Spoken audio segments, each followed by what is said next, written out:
Parler du pétrole, du pétrodollar, et maintenant on va parler du dollar, c'est-à-dire l'économie. Aujourd'hui, il y a une crise monétaire plus importante encore que celle qui s'est passée en 2010.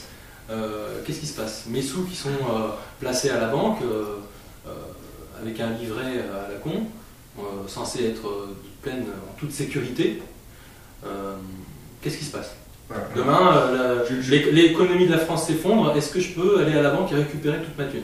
Je vais faire simple, je prends des raccourcis, mais après vous pouvez tout vérifier en regardant les articles dans Le Monde, ou Les Échos, ou Le Figaro, tout est officiel.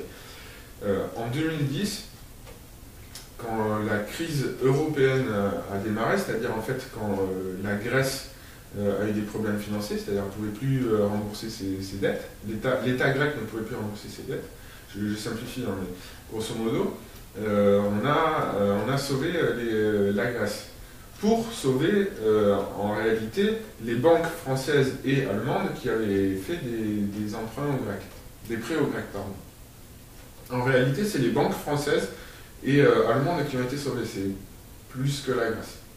Ouais. Au lieu d'aider la Grèce, en fait, on a aidé les banques françaises. Voilà. À se faire rembourser. Si la Grèce avait dit on n'a plus de sous, on n'a pas levé assez d'impôts cette année, on ne peut pas rembourser les emprunts qu'on a fait, les emprunts, ils les avaient fait à qui? Aux banques françaises. Donc en gros, on ne peut pas vous payer vos traites. Donc ça veut dire que nous, indirectement... Le crédit agricole aurait été dans la whiz. Voilà, ce qu'on avait placé peut-être en assurance vie au crédit agricole ou ce qu'on avait placé en livret A ou tout ça, finalement, la banque, elle nous dit non, on ne peut plus vous les payer. Voilà. Vous les voulez, mais on ne peut pas vous les donner parce qu'on ne les a pas. Voilà. Puisque ce que vous avez placé chez nous, on les a prêtés aux autres.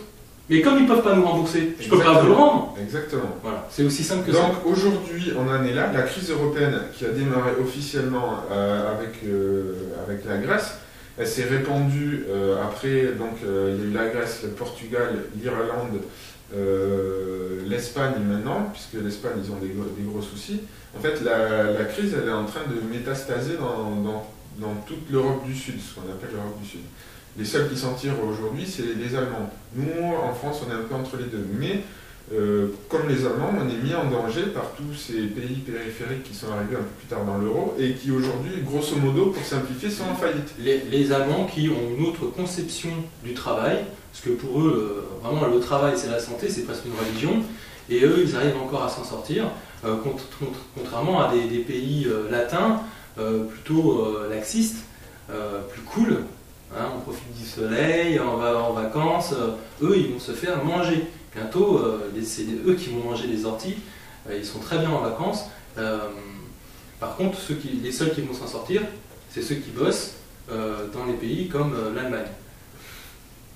Tout à fait, et nous on est un peu entre les deux, et nous notre économie, il y a une grosse partie, on est le premier pays touristique de la planète qui vient du tourisme. Et sans pétrole, les gens ils ne prendront plus l'avion pour venir en France. Donc, notre économie, elle est actuellement en danger dans les 10-20 années qui arrivent. Donc tout ça, il va falloir en tenir compte. Tout ça, c'est des nuages qui s'accumulent autour. Et là, actuellement, en ce moment même, c'est-à-dire qu'il y a une réunion le 11 mars, il y en a une autre fin mars, l'Europe, c'est-à-dire l'Allemagne et la France et d'autres pays, sont en train de se réunir pour essayer de trouver une solution pour continuer, en fait, pour ne pas que la Grèce et l'Irlande et le Portugal et l'Espagne fassent défaut, c'est-à-dire ne paient pas leurs dettes, et donc on parlerait d'une décote de 30% sur les valeurs. C'est-à-dire qu'aujourd'hui, vous avez 10 000 € placés, peu importe, d'une manière ou d'une autre dans votre banque. Et bien, si la Grèce fait défaut et qu'elle entraîne l'Irlande, le Portugal et l'Espagne, grosso modo, vous allez vous retrouver chez vous, dans votre compte en banque, avec une décote de 30%. Donc vous allez passer de 10 000 à 7 000 €. Voilà. Donc, bon. Aujourd'hui, quelle est la meilleure solution, le meilleur placement voilà. Eh bien, les meilleurs placements possibles, c'est ce que font les traders de Wall Street. Ils placent dans du concret. Oui. Donc, les traders eux-mêmes placent dans du concret. Voilà, et pas dans des actions.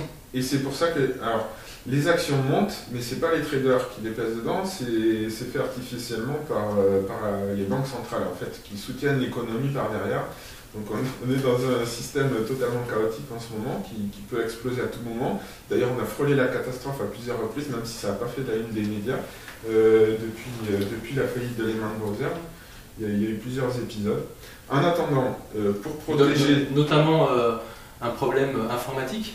Un problème informatique. Au lieu de baisser, puisque la barrière empêche finalement une espèce de firewall, empêche la bourse de dégringoler de plus de 3%. Non, de plus de 9%. La limite normale. Les bourses ferment si elles baissent de plus de 9%. D'accord. Et elle est déjà descendue à combien? Elle est déjà descendue d'un coup, en quelques secondes, à plus de 10%. À plus de 10%. Parce qu'aujourd'hui, les bourses sont gérées par des ordinateurs ultra performants qui font du trading à la milliseconde. Et à un moment... Par l'informatique, en fait... ça fait exploser. Voilà. Donc ils sont intervenus, on ne sait pas trop comment, mais bon, en tout cas, ça va. Mais il faut savoir que, ne serait-ce que la semaine dernière, quand on regarde le bilan de la Banque Centrale Européenne, elle fait des prêts à la journée de plusieurs centaines de milliards d'euros à des banques, parce qu'elles sont en manque de liquidité pour boucler le mois ou la semaine pour rembourser des prêts. Donc en ce moment, il y a des énormes remous partout dans l'économie. Évidemment, ils n'en parlent pas pour ne pas affoler les gens, mais on est en situation... On a vu ce que ça a fait, hein, c'est l'effet boule de neige. Si jamais on dit aux Français que c'est la crise, d'un seul coup, ils ne dépensent plus rien, ils ne font plus de travaux, ouais. Les entreprises n'ont plus de contrats, ouais. Elles sont obligées de licencier. Donc il y a des gens qui se retrouvent au chômage parce que son voisin n'a pas voulu faire le chantier qu'il voulait réaliser. Donc il ne faut surtout pas dire aux Français que c'est la crise, parce que c'est là, on va droit dans le mur, ça c'est clair. Ils n'ont pas le choix, ils ne peuvent pas le dire, donc il ne faut pas les en blâmer, mais en tout cas il faut être conscient qu'on est dans une situation très précaire. Voilà. Les médias aujourd'hui ils ont compris qu'ils ont contribué aussi à cette crise, à l'amplifier par la peur, et qu'aujourd'hui ils font tout pour rassurer, pour que justement les gens réalisent les projets qu'ils voulaient faire, qu'ils aillent en vacances, et qu'ils arrêtent de garder leur argent.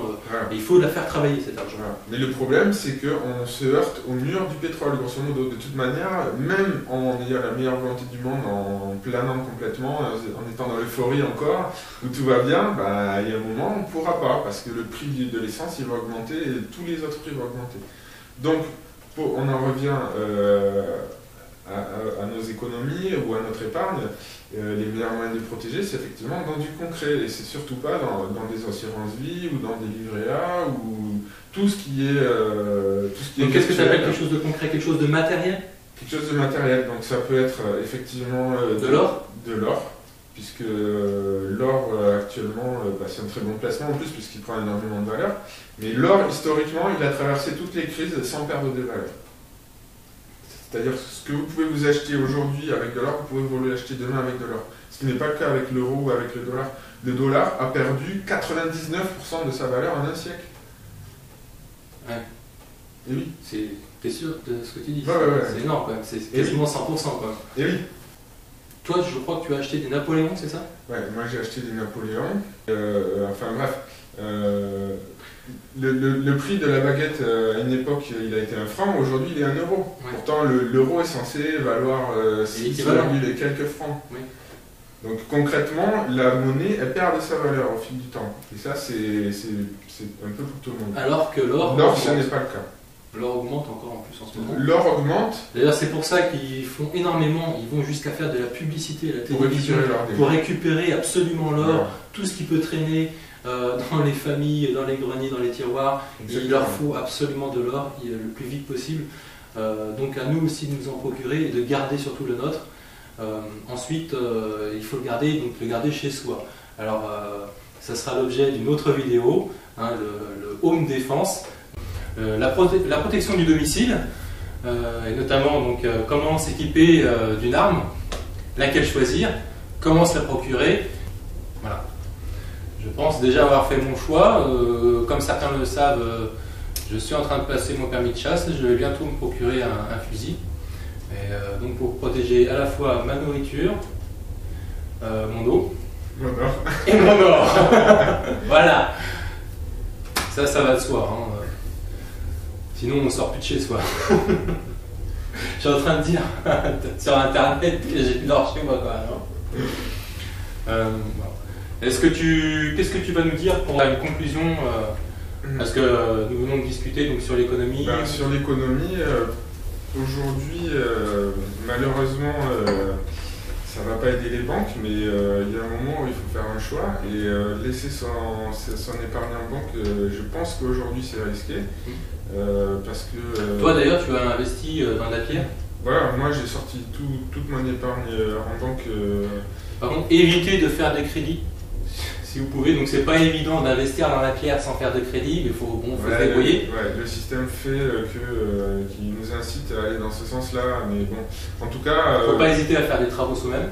Voilà, c'est tout ce qui est immobilier, rénovation, mais aussi surtout tout ce qui est réduire la consommation énergétique d'une manière ou d'une autre. Donc l'isolation par exemple, ça en fait partie, ça évitera de payer des factures démentielles de chauffage plus tard.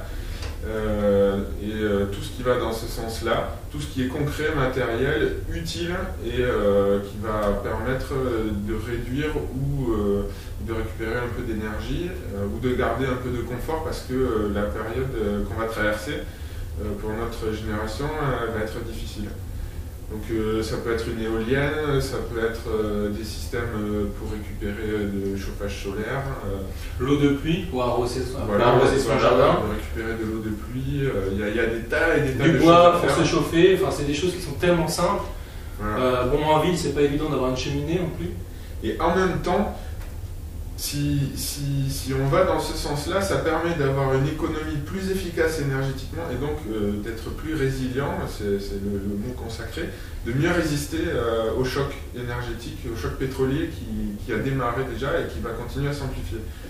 Voilà. Il faut savoir donc, que... conclusion, ce n'est que le début. On a frôlé la catastrophe, mais on ne va pas l'éviter éternellement. Il va arriver un moment donné où on va être en plein dedans, où ça va nous tomber sur le nez, on ne pourra pas l'éviter, comme tu disais, c'est mécanique. Aujourd'hui, on a contrebalancé avec de la dette, mais il y a un moment, la dette, on ne va pas pouvoir empiler des tonnes et des tonnes de dettes. Il y a un moment, il va falloir faire face à la réalité. On n'est pas forcément très très rose, alors on n'est pas non plus des grands alarmistes, puisqu'il existe des solutions, mais la solution, là en tout cas, la chose primordiale, c'est de vous préserver, vous, votre famille, du besoin, du danger, de la faim du froid. Et du froid. Voilà, on va terminer là-dessus. Avec le feu derrière. À une prochaine fois.